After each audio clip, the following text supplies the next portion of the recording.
দেবলিনাস কিচেনে আপনাদের সবাইকে স্বাগত জানিয়ে শুরু করছি আজকের ভিডিও। আশা করি আপনারা সবাই ভালো আছেন, আমিও ভালো আছি। যদিও ভীষণ গরম পড়েছে, গরমে কিন্তু আমার একেবারেই রান্নাঘরে যেতেও ইচ্ছে করছে না এবং খেতেও কিছু ইচ্ছে করছে না। কিন্তু কিছু তো করার নেই, রান্নাও করতে হবে আবার খেতেও হবে। আপনাদের জন্য নতুন নতুন এইরকম সিম্পল রান্না করেও ভিডিও করে দিতে হবে। তো যাই হোক, আজকে আমি ভীষণ সিম্পল কিছু রান্না করেছি এবং খুব অল্প সময়ের মধ্যেই রান্নাগুলো বানিয়েছি।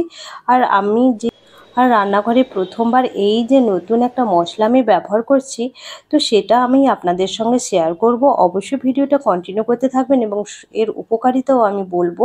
তো সব কিছুই আপনাদের সঙ্গে আমি শেয়ার করব আমার ভিডিওতে। তো চলুন, এখানে কিছু পেঁয়াজ আর কাঁচা লঙ্কা আমি নিয়ে নিয়েছি। আর এখানে দেখুন আদা আমি নিয়েছি দুটো। এটা আমার বাড়ি থেকে আমি নিয়ে এসেছি, আমার ছাদ বাগানে আমি বানিয়েছিলাম। তো এখানে আমি পোস্ত নিয়েছি 3 থেকে 4 চামচ মতো। দিয়ে এটা শুকনো আগে আমি এটা গুঁড়ো করে নেব, তারপর জল দিয়ে আমি একটা মিহি পেস্ট আমি বানিয়ে নেব।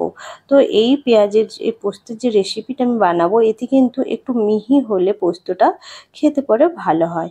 তো এখানে আমার পোস্ত রেডি হয়ে গেছে। এটা হচ্ছে আমাদাটাকে এইভাবে ছালগুলো বাইরে তুলে নিয়েছি এবং ছোট ছোট পিস করে এটাকে আমি বেটে নেব। আর এরপর আমি এর মধ্যে একটু জলের কাচের বাটিতে মধ্যে নিয়েছি আমি ড্রাই ম্যাঙ্গো বা আমচুর বা আমসি, আপনারা যে যাই নামে চেনেন। তো সেটাকে আমি ভিজিয়ে রেখে দেবো, না হলে এর পাল্পটা আমি বের করতে পারবো না। এবং কড়াইয়ের মধ্যে দিয়ে দিয়েছি সর্ষের তেল দিয়ে ওর মধ্যে কাঁচা লঙ্কা কাঁচা পেঁয়াজ দিয়ে দিয়েছি।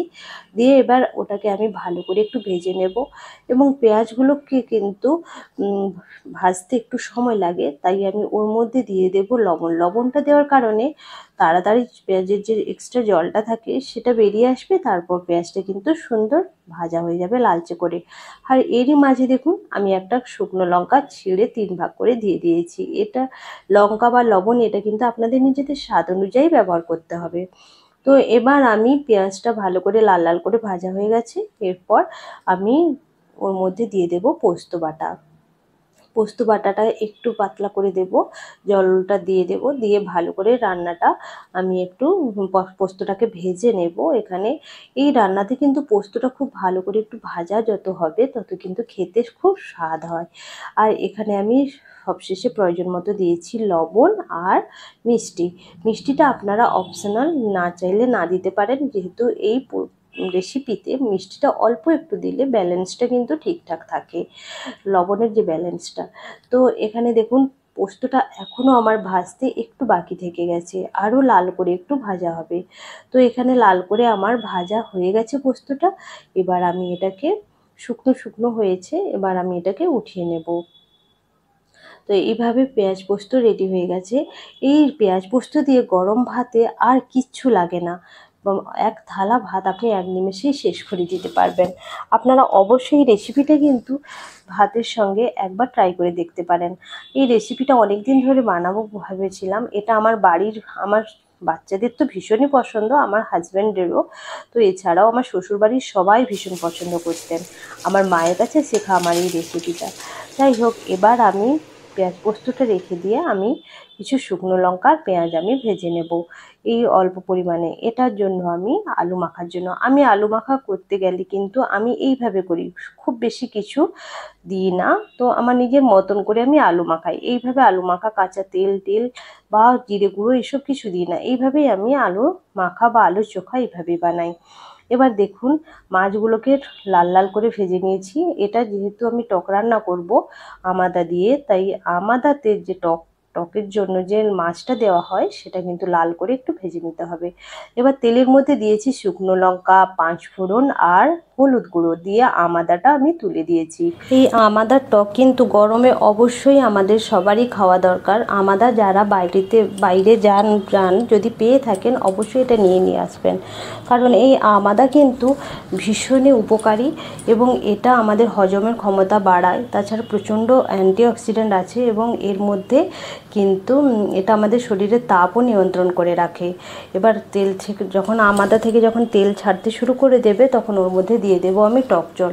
এবার পরিমাণ মতো দিয়ে দিতে হবে জল। পরিমাণ মতো জল দিয়ে আমি এটাকে ফুটতে দেবো ভালো করে। ততক্ষণে আমি কিন্তু এখানে আলুটা মেখে নেব। আলু মাখাটা কিন্তু একটা আর্টের ব্যাপার। আলুটা যত সুন্দর মাখতে পারবেন তত কিন্তু আলু মাখা খেতে ভালো হবে। আর যত স্মুথ করে মাখতেন, আমার মামিমাকে দেখতাম ছোটোবেলায় এত সুন্দর করে আলু মাখতেন যে সেটা দিয়েই কিন্তু সব ভাত খাওয়া হয়ে যেত, এত সুন্দর। এবার এখানে আমি প্রথমে পেঁয়াজ আর লঙ্কাটাকে হাত দিয়ে ভালো করে স্ম্যাশ করে নিয়েছি।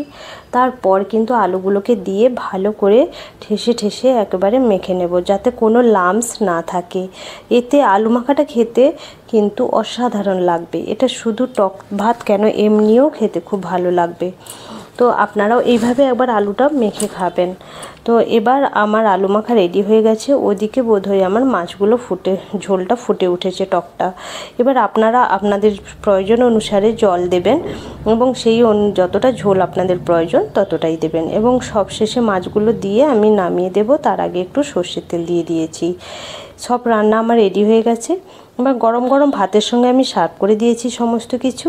আশা করি আপনাদের এই সব রান্নাগুলো অবশ্যই কাজে আসবে যদি আপনারা এই গরমে একবার বানিয়ে খেতে পারেন।